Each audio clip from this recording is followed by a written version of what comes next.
Thank you so much for joining. We're having a session today on building, scaling, and protecting your APIs at the edge with ease. I'm Mark. If you want to connect, there's my LinkedIn QR. You know, I'm hip on all this kind of stuff. Let's connect. Otherwise, we have a booth just above this room. So feel free to check by. I'm really happy to see you there after the talk. Cool. What are we doing today? So this topic in general, what is that all about? How to build, scale, and protect your APIs at the edge with ease. With ease, what does that actually mean? Because build, scale, and protecting your APIs, that doesn't sound too easy, does it? Well, we have a packed agenda today. I have 40 minutes time, and what I want to do with you is go from a single origin to multi-region setup with intelligent traffic steering. We want to monitor our API performance. Really cool. We will protect our API from DDoS.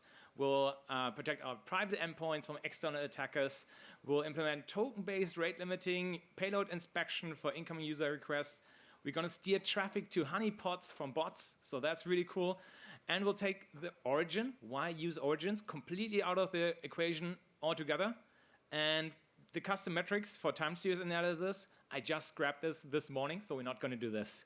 All of this live in 40 minutes. So buckle up. It's going to be a lot.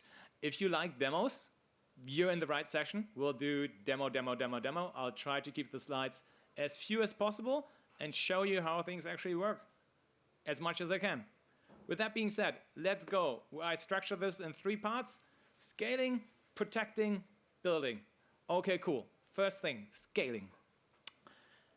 If you don't know, Cloudflare, what do we have? We have a global network. So we are located in 275 cities around the world. We have data centers. We have a huge network, one of the biggest in the world. And over 20% of internet traffic is running via our network. So quite a bit. We are really close to where your consumers are, your clients, your end users. And we block a lot of traffic that's malicious every single day. So let's look at your API. And I should have changed the icon colors, and I did not, so I'm really sorry about that. In the middle, you see one server, so that's close to Eastern Europe, I would say. And then you have 3 different consumers all around the world. And that's most likely how your application starts out, or how it's looking right now. And that's great for the person that's in Western Europe. They'll have amazing API performance. They're close to the origin. But how about that person somewhere in Asia or on the West Coast US? Well, they have to deal with the physical latency. We can't go faster than speed of light, right? So that doesn't look too great for them, does it? Okay, we can solve that. We just have 3 different origins, right? Not an issue whatsoever. So we just cut we cut it basically we made it way easier. Latency should be shorter, physical distance is shorter. Great, easy, right? Yeah, okay, cool. About that, how do you actually load balance that? How do you route that? Where do we decide where to go? It's not that easy, especially if you're trying to change that. Oh, and have I mentioned that you just tripled your infrastructure cost potentially, or at least there's significant overhead? Challenges. So what you can do is, for the intelligent routing, is you can use Cloudflare load balancing. So you can use our global network, and all the traffic that goes to the URL, to the endpoint of your API, is going to be reverse proxied to Cloudflare. So it goes first to us, and then you can set up load balancing, which we'll do in a second, to say, hey, I want to intelligently route the request depending on where the user is sitting. So easily we can see, okay, that request goes first to Cloudflare, and from there it will go to the US East data center, and not to the ones in Europe or Asia, because that's further away. Cool. That sounds easy. Let's demo that, because doing global load balancing with 3 different origins and at a hyperscaler, that just takes 5 minutes. So easy. Okay, before we do anything, let me show you the performance right now. We have like a benchmarking tool, catch point, and we have here different clients pinging our API every minute. And you can see for Europe, that latency is amazing. So what I have set up is I'm currently in a setup where I have a single origin with GCP, and that traffic is coming from Europe. And as you can see, we are at 200 milliseconds. Nothing, that's reasonable, I would say. That's within business objectives. That's a responsive UI. Great. Let's go to North America, 600 milliseconds. Ooh, and that's East Coast. Asia, Singapore, 800 milliseconds. Okay, can we improve upon that? I think so. So, I will go to the Cloudflare dashboard, and please never do that in production. But what I'll just do is delete that a name record and not replace it immediately. So for demos, that's okay. For your production, please don't do that. Cheers. And I'll just delete that. And what I'll do is I'll go to traffic here and load balancing and say, hey, I want to create a new load balancer. Let me increase the zoom here a little bit so you can also see what's going on. And we'll use the same hostname, API.not a single but. I don't need like session affinity for this demo. And I'll say, cool, I need some origin pools. Okay, I don't have an origin pool yet. Let's change that. So I call this GCP, and I call this GCP EU. And I'll say, hey, this is my EMEA instance. And I'll just add one origin. And let me go to my cheat sheet and pick the EMEA instance here. So really easy. Copy that over, and we'll have to do that a few times, but we'll get there. It's quite fast. And I call that 01. Cool. And there are different ways that our load balancer can decide where to route to. And one of that is proximity steering. So we can say, hey, I have a random marker here and say, hey, my endpoint is here. Just route to the one that geographically is the closest. I can also set up a basic health check. So I do that and save. That is my first origin pool. And I'll repeat that. GCP US. US, and I'll also add a server here, so that's great.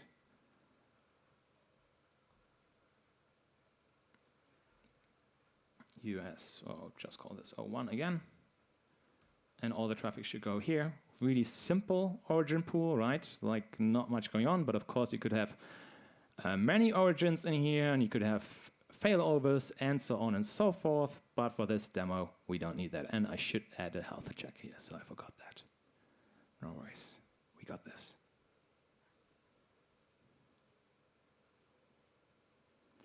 And last but not least, let me create one more, and that's called APG, and I'll call this 00. And last but not least, before we see the magic happen,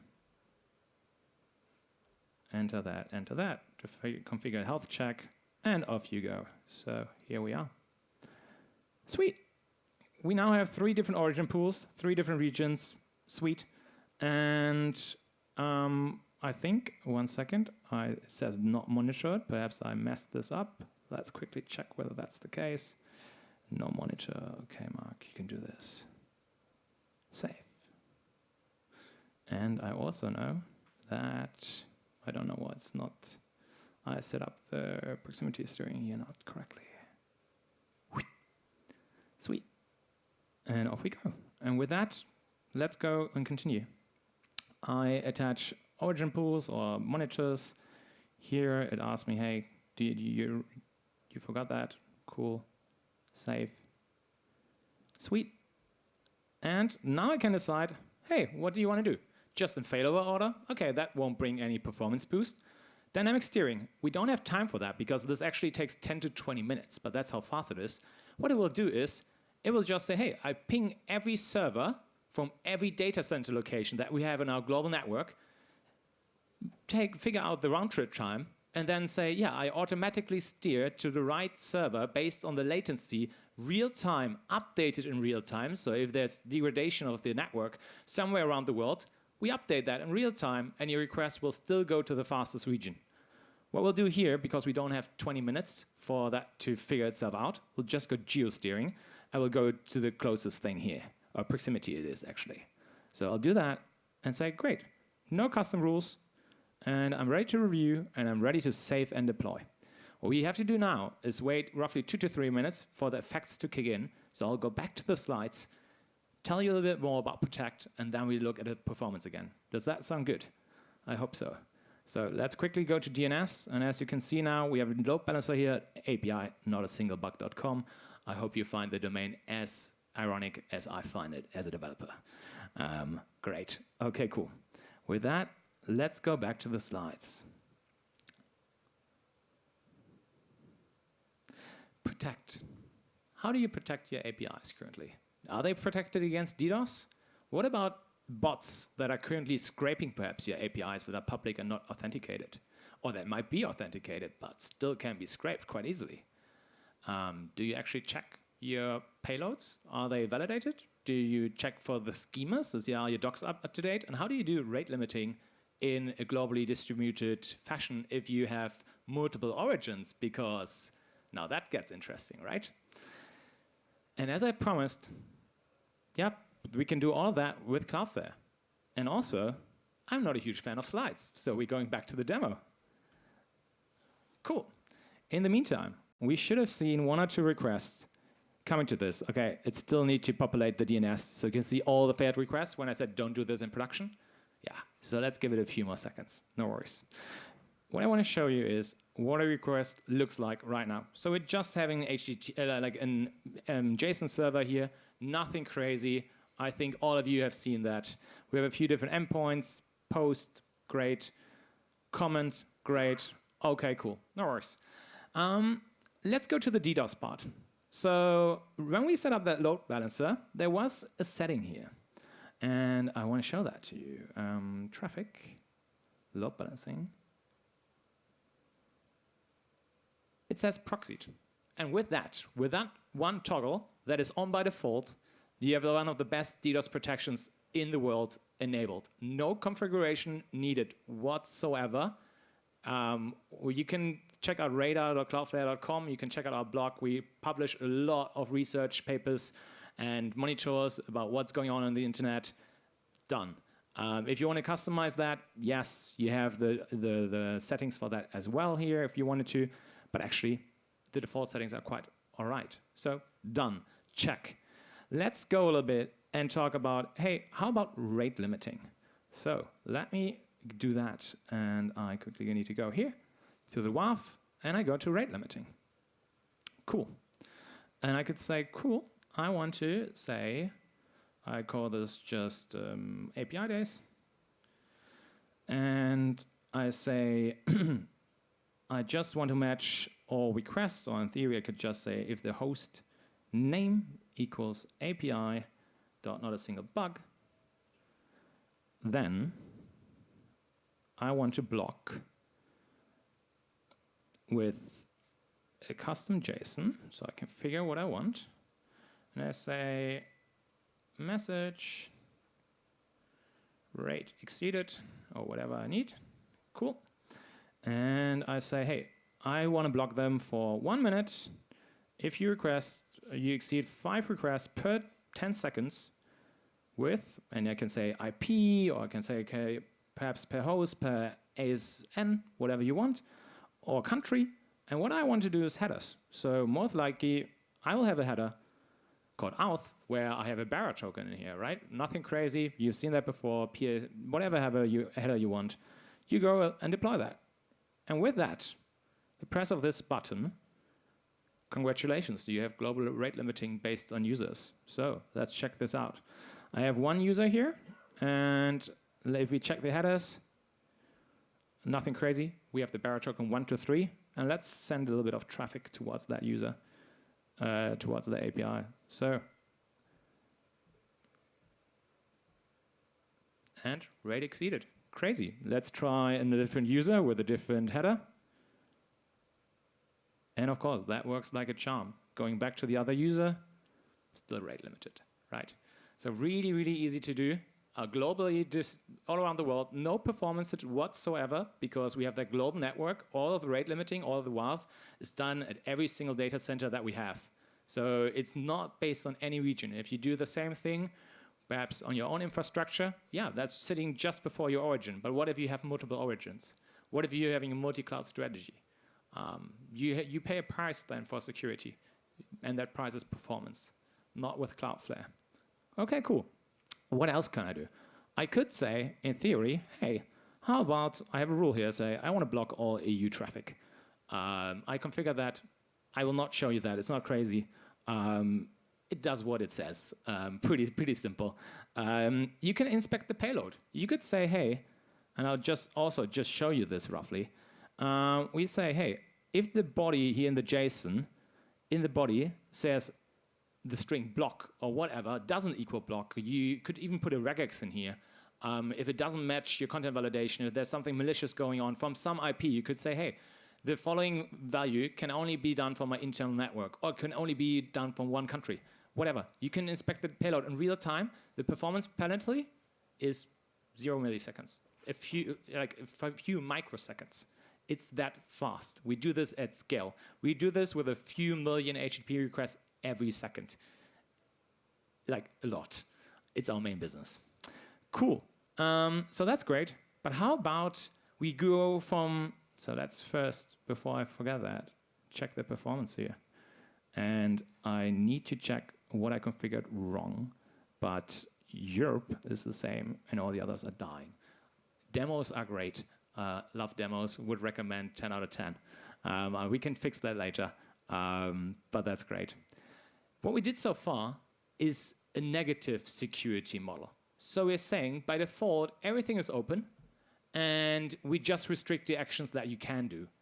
How about you move from a negative security model to positive security model? So we say, by default, everything is blocked unless it matches what I told you, that this is allowed. Okay, let's do that. So there are a few different things here. I will not show all of this. If you're interested in this, and this is a little bit of a commercial, there's my colleague Thomas in the back of the room. He'll give a talk on this positive security model on automatic API endpoint discovery at, I think, 5:05, if I'm not mistaken. So check that out. Super interesting, a little bit more technical than my talk. Mine is a little bit hands-on. Okay, cool. What I want to show you is schema validation. So I could say, cool, I can upload my custom schema, and I'll say this is my Swagger policy. And I say, hey, I want to match that for API, not a single bug. And I just need to upload my Swagger file. Let's look at what I just created here. Currently, our API is wide open, so we have multiple endpoints, for instance, posts that I can access. So that's great. My Swagger definition just has 2 endpoints in it. It has comments, post, and get. Everything else, not included. Okay, cool. Let's download that file. Sweet. Let's upload that file. Save. Off you go. And with that, I can decide what action do I want to take. I want to block everything that's not conformant. 2 things that I can do here. Number 1 is, if an endpoint is not even in the schema, what should I do? Should I block that or not? With that, you're making sure that you have all your endpoints for that host name actually in your docs. And the other part is what to do with requests that are not compliant to the schema. And for both, for demo purposes, we'll block everything. So we can see, hey, the schema was basically read, it was passed, we have the endpoint /comments, and then the only methods we allow are get and post. Cool, great, let's deploy that. And luckily, I also prepared a few demos here, so let's check that out. And as you can see, yeah, sure, this is in my API spec, it's a GET request, it's comments, it doesn't have params. Yeah, that works, great. Let's say I have also the same with the post. If we look at the example over here, hey, great, what are we expecting? This is meant to be a number, this is a number, this is a string, great. I just need to change the ID so it is unique. And yeah, that worked. We have 201, no stress. How about we go here and 1 second. Yeah, we have now here the ID. That is meant to be a number, but actually that's a string now. Oh, that looks bad, does it? How about we send this off?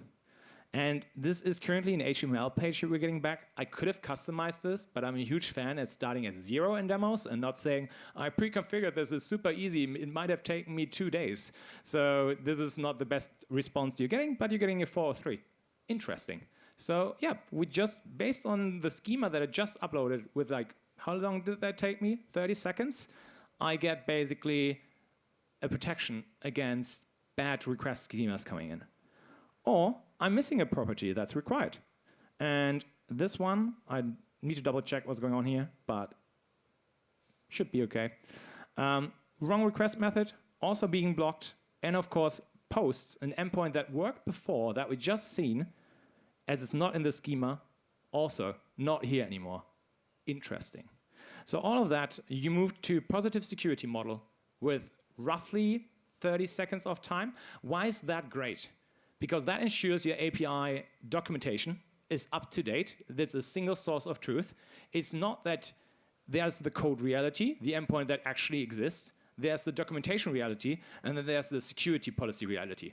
And all of these are lagging. Code is leading, most likely. Documentation is lagging, and then security could be in a really bad shape. With that, it's pretty easy. If it's not updated in the documentation, the new functionality is not going live in production. It's that simple. Cannot be reached. So I would really, I think that's pretty amazing, to be honest. I'm really hyped for this. Cool. We did that. I will just deactivate that because I want to do something else later, and that's not in the schema yet, and therefore let's deactivate that. One thing that I talked about earlier was saying, hey, we can look and say which of the traffic is automated. So we can say, hey, is this actually a bot? Is this likely automated, or is this a human? Cloudflare provides a bot management solution. What can we do with that? Well, how about we route the traffic to a honeypot and do not even expose our endpoint and leak any data? Sure thing. So, as we're going to do demos, but properly, we're now also doing a little bit of coding. And it's really a little bit of coding. So I prepared a little bit something. I think it's 4 lines of code. I'm really, really proud of my 4 lines of code. And let's check that out. Oh, I'm in the wrong folder. I should have not gone to router, but I should have gone to honeypot. Cool. Sweet. And I want to show you my code. My code is amazing. This is a Cloudflare worker. It's our serverless compute platform. And I can attach that to any route that I want, to any pattern. I will show you this. So here I just say, hey, the pattern is API.NotASingleBug with a star. So everything that's falling in this host name is all going to get intercepted by my worker. The worker here is intercepting, well, responding to the request with a fetch function that I'm defining here. And I have log function here, so I can remove that. And I have an if statement. If the bot management score is above 70, and the higher the score, the more likely it's a human. So I'm doing the exact opposite, but just for the demo purposes, so that I can do this in the browser. In production, you would do something like below 30, just to give you an idea. But just for demo purposes, we're doing it the other way around. And then I just say, hey, respond with the honeypot URI. And I'm just rerouting this to a completely different endpoint. You could be even more subtle and give right data mixed with wrong data. So you can say, hey, I sent you my inventory, but the quantities and the prices are wrong. And therefore, it's going to be randomized. So it's going to be really hard for an attacker to find out what's actually going on. I'm working with customers in e-commerce that do that all the time. A successful honeypot mimics your real production as effectively as can be to make sure that they don't detect the honeypot really soon, and it takes longer for them to find a way around the measures. Okay, cool. What we're going to do here is, and this is a crazy complicated command, it's called wrangler publish.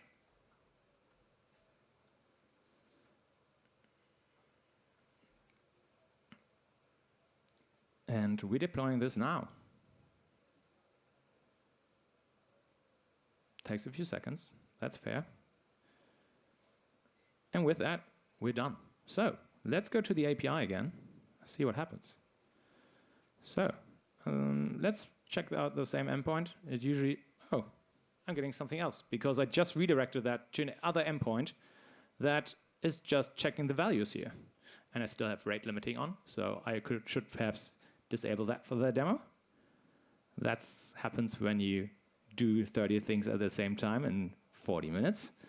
No worries. So that's disabled. Sweet. And now let's do the same command in curl.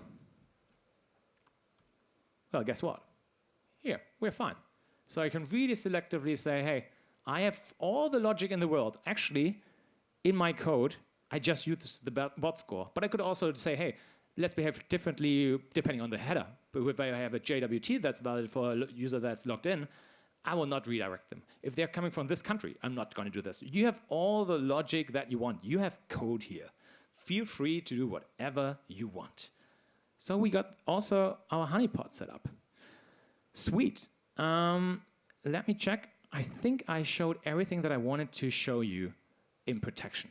But I find that's quite a bit. We just moved our security model from negative to positive, but even before that, we can already get rid of most of the traffic if we want to.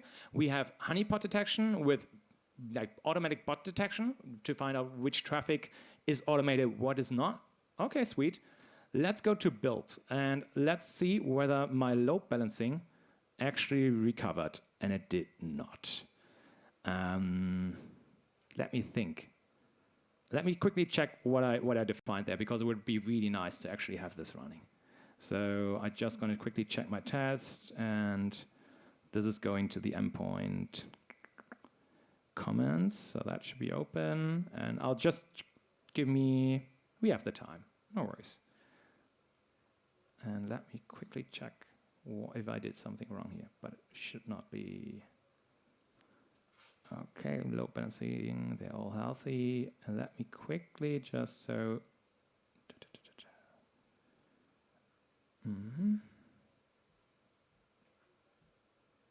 Cool. And my favorites, and it's this one. Okay, so Europe is working and the others are dead. Even though the health checks are not dead. That's interesting. Okay. Yeah, I cannot debug this for now. That's fine. We're moving on. No worries. I tried this 3 times before this talk, and then in the talk it doesn't work. I used to lead a sales engineering team as a manager, and I always taught them if you don't have to do a demo in a talk, don't do a demo in a talk. Here I am doing 15 demos in a talk. I regret all of that quite a bit. Anyways, let's move on. Cool. We are in for a few slides.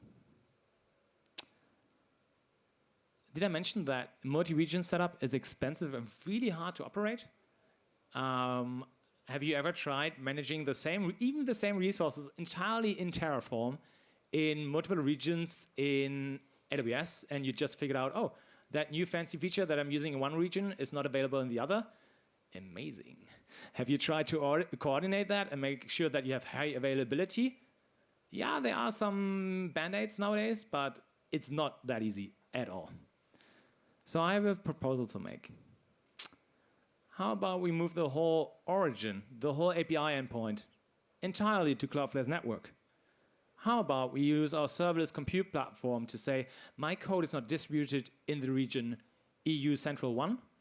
My code is distributed in the region world, global.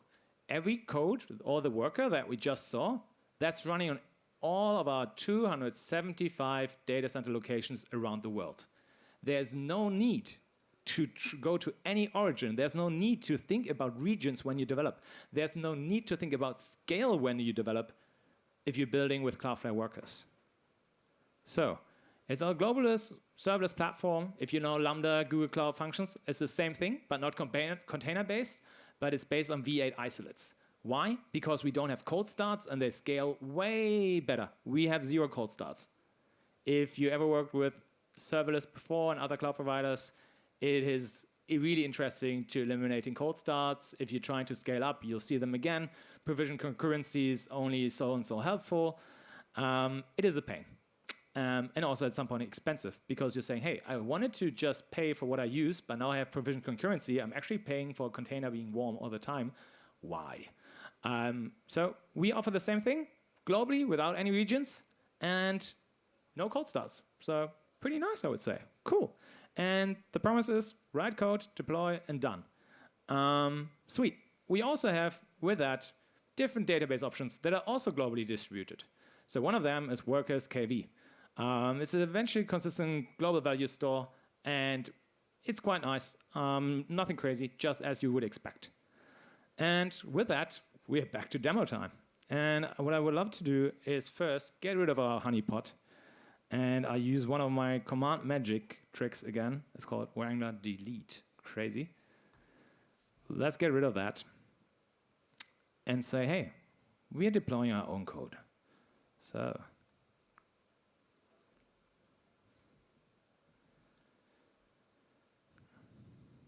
let's check what I did there. Okay, we have a little bit more code here. But what I did is, hey, I use a package called router, nothing crazy. And I say, hey, handle this request with our router. So very bottom, it says, router, handle the request and return the response. And then we can say for every single endpoint, we can define in code what we want to do. So you could say, hey, let's use the simplest endpoint, just like API days. Really simple endpoint. Let's do that. So I say Wrangler deploy, publish, sorry. And with that, we'll take a few seconds, but not more than that. Sweet. I'll go to /APIdays. And boom. And that thing is live in 275 locations around the world, 50 milliseconds latency to 95% of the world's internet-facing population. Interesting. Cool. What we can also do is, of course, say, hey, we have a globally distributed database. Let's say we want to have a new endpoint products. And what I do is say, I use that database, I use like a binding here, and I want to get the product list in JSON. I use some offset logic, some limit slides, nothing crazy. I define a body. Pretty much I'm defining an API endpoint, nothing crazy. And my mock data, just so that you know what I uploaded, is like 100 different products with sampled data. No idea what it is, to be honest, but that's fine. And let's check that out. So I just go here to products. And here we are. That's my new API endpoint. That's live. That's the latency that I get everywhere around the world. Let's check this out in Postman. And of course, here's my comments. That's still working. Let's go for products. No worries. And of course, I could also use my params that I just used. Nothing crazy. I will not bore you any longer. But hey, that works. And if I use an offset, that works as well. So the item should not be broom and brush anymore. Yeah, it's coffee espresso. And you can see currently 102 items. Interesting. We'll just append a little bit here. So in our post endpoint, let's add a new item here. I'll call this API days. The price is going to be this. And quantity is 1. Whatever. Doesn't really matter. Boom. Done. Let's go back to our get endpoint. And to the surprise of no one, we have one more item here on the list. You just had, in a globally distributed compute platform with a globally distributed database, you just built an API endpoint that is extremely performant all around the world. And I did that with you guys. I mean, like, okay, figuring out the code here, I guess was 20 minutes perhaps. And I deployed that in roughly 10 seconds. And off you go. And now, quite interestingly, I have a router that says, as a fallback, let's use the asterisk, and everything else, we just say fetch the original request that was incoming. And from there, we take it to the load balancer again. So I do not have to say it's either or. All my old endpoints, all the posts from the JSON server, that's still there. I can say, hey, I only want to add new endpoints to this. I don't have to say I'm moving to serverless overnight, because we all know that's not the truth. That's not what's going to happen. So if we look at this from an architecture point of view, hey, you have all, before that thing, the request comes in, we have all the lovely security features, DDoS protection. You get a web application firewall, you get a positive security model, you get payload inspection, payload validation, rate limiting, all of that. Easy as that, we all did that in roughly 20 minutes together. Then I can send that to my router, and I can say for each of the endpoints, hey, how do I want to handle this? And I could say, hey, I want to augment the request. It's code. I could remove a header before I go this on. I could inject a header. I could change the response dynamically. I could have any custom routing logic that I want. I could say my premium customers go to a different endpoint or different origin than my free customers. All of that. And then I use the load balancing, globally distributed, to get this done. Okay, cool. And then I say, great, my new endpoints, my endpoint B, that might be a new endpoint. Yeah, I want to serve that response directly. And I don't have to do that in this one worker. I can, of course, in a microservice architecture, call another worker. So we can say, hey, let's build endpoints in the cloud. And they can use, just as an example, workers KV, our key value store, or our D1, our SQLite implementation, or durable objects for strongly consistent storage, or R2, our S3 competitor. All of that, all there. One thing that I didn't show, you can even say, hey, I want to collect my custom metrics in the cloud, and it scales really well. 2 billion requests per second, easy, it scales. All of that out of the box in a single management pane with a single vendor. Interesting. Cool. One last thing that I want to show you, and it's sadly because I don't know exactly what's going on. Let's just check that. And okay, this thing is not what I want it to be. I would need to check what's actually going on here. Catchpoint, for whatever reason, is letting me down. But I wanted to show you beautiful graphs. I think I can show them from earlier today. So let me cheat a little bit, okay? Bear with me. I think I can say last 6 hours. Okay, this is too difficult to read right now. But I wanted to show you, if you do it on a worker, you're basically going and cut the latency down a lot.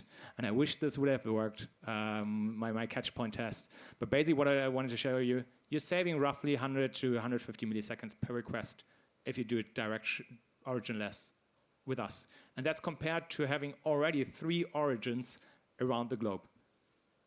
Now that's interesting. At least for me, I find that exciting. I might be this type of guy. Cool. With that said, let's reiterate a little bit. What did we do? We went from single origin. Where did we start? We had a single origin. We had a CNAME record saying, hey, go. Oh, no, this was an A record. Anyways, let's go from a single origin to multi-region origin with geosteering. Nice. We monitored our API performance. Yeah, that didn't work out too well, but that's all right. We protected our API from DDoS attacks. Done. We protected our endpoints from external attackers by using a positive security model. Done. We used token-based rate limiting. Done. Payload inspection. Done to check basically if that's valid or not. Steering bot traffic to honeypots. Done. Taking the origin completely out of the equation. Also. And the custom metrics, I scrapped that again. All of this live in 40 minutes. And that's the meaning of with these at Cloudflare. If you like that, and you want to learn more about how we do endpoint discovery automatically and how a positive security model might look like, feel free to join my colleague Thomas today. His session is called Watch and Learn Automatically Generating a Positive Security Model. It's at 5:05. I don't know which room, to be honest, but it's somewhere here in this building. Across the hall. Okay, cool. Across the hall is the best room we have. Cool. With that being said, off to your questions. If you have any, feel free to connect or visit us at the booth. It's just one level up, pretty much above our heads. With that, thank you so much for your attention and looking forward to your questions. Yeah. Hey there. Thanks for the talk. So I have 2 questions. One is kind of stupid, but is it really a distributed key value? And what is the latency? Like, is it, whenever I write into that key value, is it going to be replicated into every single Cloudflare zone? And if so, what is the average latency of that, replica, which would be the old way of thinking? Yeah.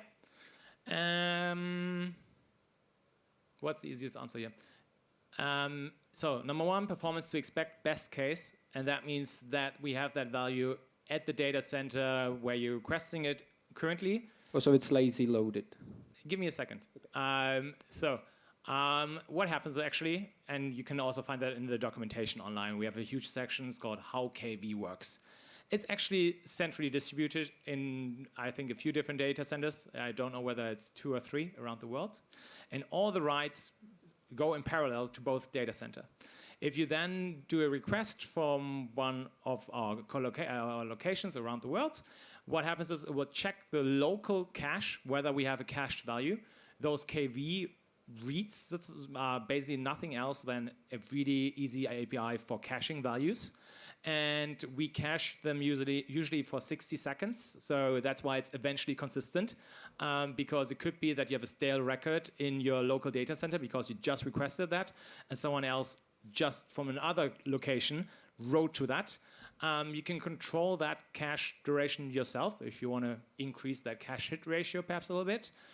If it's in cache, it's lower double digits that this will take. It's not like a Redis, which is like 3 milliseconds. That's not what's going on. And if you have a cache miss, it really depends on your location around the world.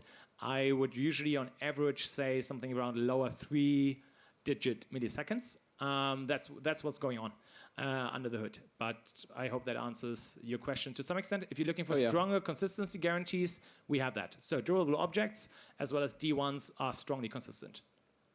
Okay. Yeah. Thank you.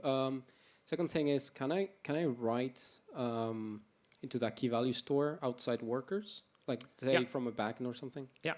Okay. That's with key value store. That's possible. With other solutions that we have, that's not possible. So durable objects that I mentioned earlier, for instance, only has a workers API. But if you wanted to create a worker to build your own API to write from externally to that storage. Yeah. Okay. And last question, I promise. All good. Workers, I believe it has support for multiple languages, but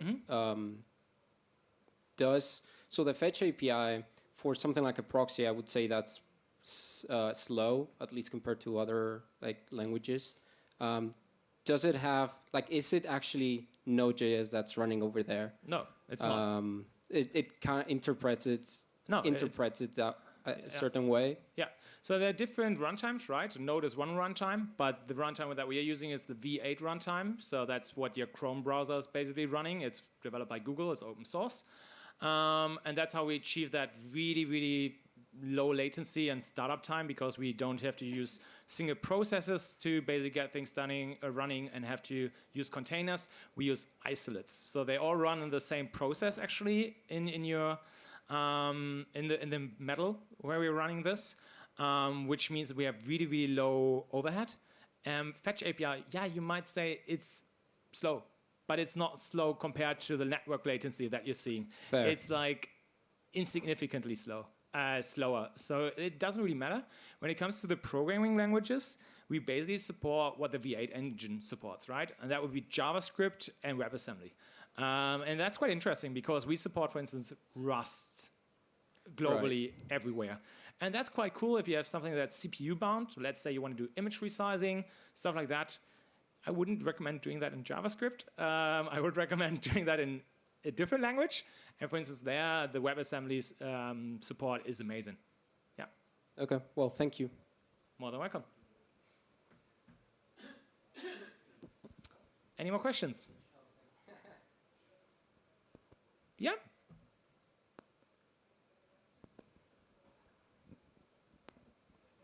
So with Privacy Shield being overturned and making it very difficult for an EU company to ever store European user data in the US, is there anything that we have with Cloudflare to say, no, really, I only want this data in the EU? Yeah. Great question. So the first one is a legal question. And as IPs are considered to be PII in the EU, it's pretty much impossible to comply if you're an American company with current regulations. It's just what it is. I think whatever you guys are all running, it's all illegal currently. Being as upfront as I can be. I think we're working really strongly, I think not we, but the US government and the EU to iron this one out. On the other hand, from a technical point of view, yes, we offer products called Data Localization Suite, and that ensures that the data that we have is not the user data, the traffic stays within the EU, the TLS interception and all this stuff is only done in EU servers, all this kind of stuff. So yeah, we have tools for that in mind, technically speaking, but currently that does not yet comply with regulations just because the way the internet is built and the way regulations is currently. Like, it's extremely difficult to make this work. We, like every company that has a US subsidiary, not subsidiary, like headquarters, and is processing any kind of network traffic that is not proxied, and you can detach that from any kind of PII, is not currently covered by that legislation. Yeah. Cool. Anything else? Otherwise, I would say thank you so much for your attention. Much, much appreciated. If you have questions, hit me up. Come to our booth, and I'm happy to chat to you. Otherwise, see you guys at the party later. Thank you so much.